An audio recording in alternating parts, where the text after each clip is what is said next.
Kembali lagi di channel YouTube-nya Haluan Kepri Televisi. Kali ini kita akan melanjutkan program potret, tapi untuk kali ini kita akan melakukan program potret yang sedikit berbeda dari sebelumnya. Karena kali ini kita akan melakukan program potret pendidikan di SD 002 Batu Ampar. Informasi apa saja yang akan kita dapatkan di SD 002 Batu Ampar ini? Baiklah, mari kita simak videonya. Assalamualaikum warahmatullahi wabarakatuh. Perkenalkan, nama saya Zainuddin, Kepala Sekolah SD Negeri 002 Batu Ampar, Kota Batam. Pada tahun 2021, SD Negeri 002 Batu Ampar memiliki siswa sebanyak 1.101 orang dengan tenaga pendidik dan kependidikan lebih kurang dengan tenaga pendidik 43 dan non tenaga pendidikan 3 orang. Pada tahun 2021 SD Negeri 002 Batu Ampar ditunjuk sebagai pelaksana program sekolah penggerak yang dicanangkan oleh pemerintah. Adapun program sekolah penggerak ini merupakan transformasi dari kurikulum sebelumnya. Namun ada beberapa bagian yang memiliki perbedaan besar, di mana pada kurikulum tersebut ada perbedaan pada muatan, ada perbedaan pada pola, dan ada beberapa bagian sistem yang diubah.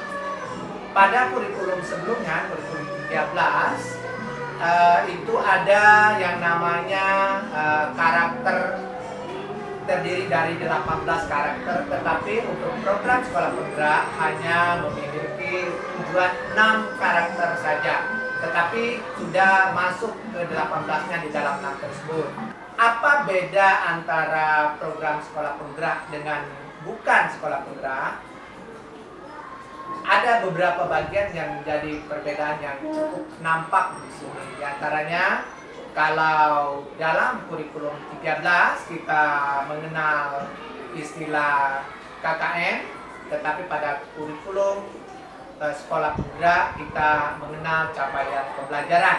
Nah, pada bedanya adalah pada kurikulum 2013 semua anak dituntut untuk mencapai ketentuan standar yang sama. Pada SD Negeri 002 Batu Ampar ini dulu KKN itu 7,5 baru dinyatakan anak tersebut tuntas. Artinya mau anak pandai, anak sedang, anak lemah, tuntutannya minimal 75. Tetapi pada kurikulum sekolah penggerak, anak tidak dituntut lagi harus mencapai 75, tetapi benar-benar berdasarkan kemampuan anak masing-masing. Karena kita sadari bahwa semua anak memiliki kemampuannya masing-masing dengan tipe belajarnya juga masing-masing. Jadi terlalu dipaksakan apabila semua anak baik pintar, sedang maupun lemah itu harus mencapai capaian tertentu. Apa program sekolah penggerak ini yang dituntut? Kita sebenarnya di COVID-19 kemarin ada berkahnya juga, bahwa sehubungan dengan pelaksanaan sekolah penggerak, salah satunya adalah semua guru, tenaga pendidik harus memiliki kemampuan IT. Nah, sementara COVID-19 kemarin menuntut kita untuk memberikan pembelajaran secara daring. Artinya, supaya kebermaknaan pembelajaran yang diterima oleh anak-anak tetap masuk, maka semua guru harus memiliki kemampuan kompetensi di bidang IT. Nah, dalam pelaksanaannya kami juga membuat sebuah program di mana semua guru harus melek IT. Alhamdulillah itu sudah berjalan 1 tahun dan hasilnya hampir 100% guru sudah bisa mengoperasikan komputer, dan kemudian juga semua guru sudah berkreasi bagaimana cara mengajar yang menarik dan bervariasi, tidak monoton melalui kegiatan-kegiatan pembelajaran secara tekstual saja, tetapi bagaimana anak-anak bisa mencerna pembelajaran dalam berbagai macam bentuk. Nah, dalam pelaksanaannya sekolah penggerak ini, anak-anak juga dimerdekakan Dimerdekakan dalam artian begini, semua anak diberi kesempatan untuk menyampaikan keinginan-keinginannya bagaimana cara belajar. Kalau dulu pokoknya pembelajaran itu benar-benar didesain, diatur oleh seorang guru. Tetapi untuk saat ini sekolah penggerak ada kolaborasi keinginan antara guru dan siswa. Contoh, adanya kesepakatan tentang tempat belajar. Pada kurikulum sekolah penggerak terkadang terjadi penawaran antara siswa dengan guru, mau belajar di mana, apakah di bawah pohon, apakah mau belajar di sanggar atau belajar di dalam kelas. Nah, ini salah satu bentuk kemerdekaan. Kemudian apa yang ingin didukung oleh agar terciptanya program sekolah penggerak itu? Pertama, dari segi kompetensi gurunya. Semua guru harus meningkatkan kompetensinya, terutama kompetensi dalam desain pembelajaran. Ya, karena di dalam kurikulum sekolah penggerak ini, guru benar-benar dituntut untuk meramu pembelajaran sesuai dengan kemampuan karakteristik sekolahnya. Kemudian juga semua guru harus melek IT, dan juga untuk menciptakan semua itu kita perlu dukungan. Pertama, dukungan di bidang ketersediaan sarana prasarana IT tersebut. Alhamdulillah, sejak sekolah kita SD Negeri 002 Batu Ampar dinobatkan sebagai sekolah penggerak, kita sudah diberi bantuan oleh pemerintah sebanyak 32 komputer Chromebook, dan itu sudah cukup untuk kita melakukan penilaian asesmen kemarin, di mana asesmen untuk sekolah penggerak dimulai dengan kelas 4 dan kelas 5. Kemudian di dalam hal-hal yang kami butuhkan supaya terciptanya ideal sekolah penggerak. Nah, di sini yang perlu kita ketahui bersama bahwa SD Negeri 002 Batu Ampar ini terdiri dari 30 rombel, namun ruang kelas belajarnya hanya 13 saja. Kemudian untuk menciptakan sekolah yang ideal, sekolah penggerak yang ideal itu seperti apa? Salah satunya adalah semua sekolah harus didukung dengan sarana prasarana yang bagus, ya, lengkap, ya. Di SD Negeri 002 Batu Ampar, sarana prasarana yang masih sangat kurang adalah ketersediaan ruang belajar. Seperti yang ingin saya sampaikan pada saat ini adalah SD Negeri 002 Batu Ampar untuk tahun ajaran 2022-2023 rombel itu ada 30, semua kelas dari A sampai E. Namun ketersediaan ruang belajar SD Negeri 002 Batu Ampar hanya memiliki 13 ruang belajar saja, dengan kondisi 4 lokal itu sangat memprihatinkan, di mana kondisi kerusakannya lebih di atas 90%. Dapat saudara-saudara lihat bagian-bagian atas sekolah kita sudah nampak sekali kerusakan.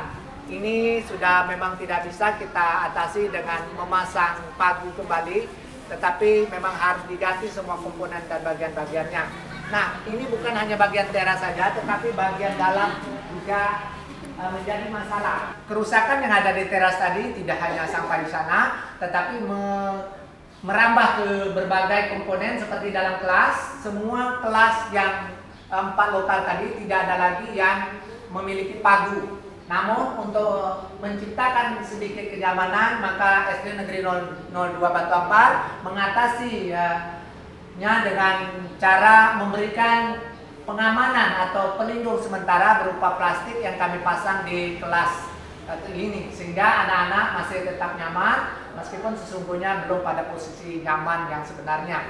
Dengan keterbatasan ruang perpustakaan kami mengambil beberapa siasat agar program literasi kami dapat berjalan dengan baik. Seperti kita lihat pada saat ini, nah ini ada namanya pustaka gantung yang di dalamnya berisi buku-buku non-fiksi yang tidak dipelajari di dalam kelas secara terstruktur. Jadi anak-anak sambil santai duduk-duduk di sekitar teras sekolah, mereka bisa mengambil buku-buku yang mereka inginkan.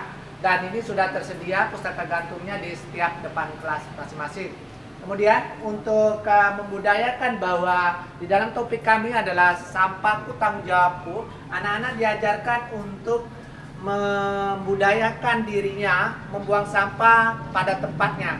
Kalau selama ini sampah hanya dibuang pada tempat tertentu saja, pada satu tempat, tetapi untuk saat ini kami sudah menyediakan tong sampah dengan berbagai jenis sesuai dengan bahan dari sampah tersebut. Misalnya sampah yang terbuat dari sisa-sisa makanan atau sisa-sisa tumbuhan, anak-anak sudah kami tanamkan bahwa itu tergolong sampah organik. Jadi kami sudah menyiapkan tong sampah organik berwarna hijau. Begitu juga dengan jika mereka menemukan sampah atau memiliki sampah yang terbuat dari plastik, maka kita juga menyiapkan sampah yang tergolong sampah plastik, yaitu di warna kuning, sampah non-organik. Kemudian untuk sampah yang beracun seperti bekas suntikan atau botol-botol obat nyamuk dan segala macamnya, kita masuk ke dalam tong sampah berwarna merah dengan tulisan sampah B3.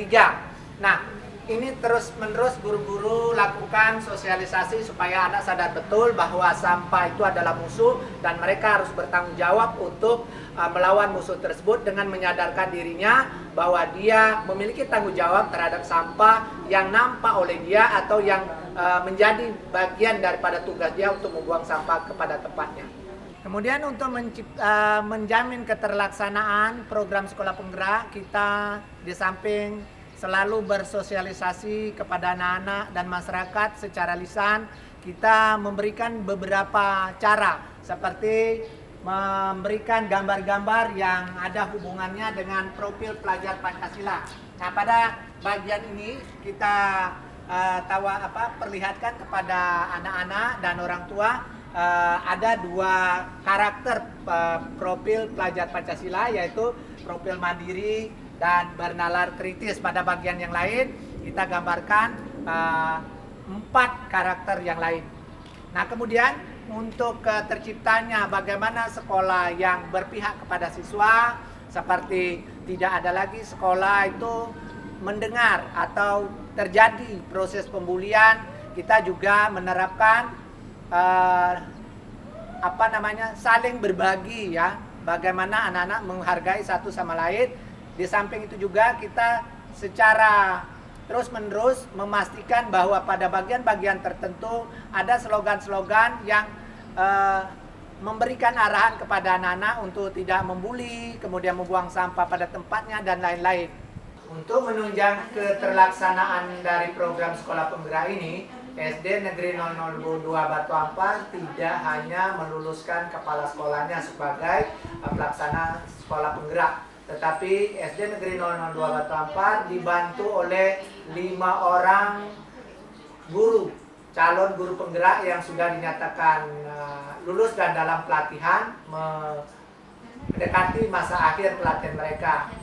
Nah, hasil daripada pelaksanaan sekolah penggerak telah nampak sekali terlihat, di mana sudah sangat berkurangnya kasus-kasus pembulian, baik pembulian secara fisik maupun pembulian secara verbal di SD Negeri 002 Batu Ampar, karena memang kita selalu berupaya untuk menanamkan kepada anak-anak kesadaran bahwa saling menghargai, saling berempati satu sama lainnya.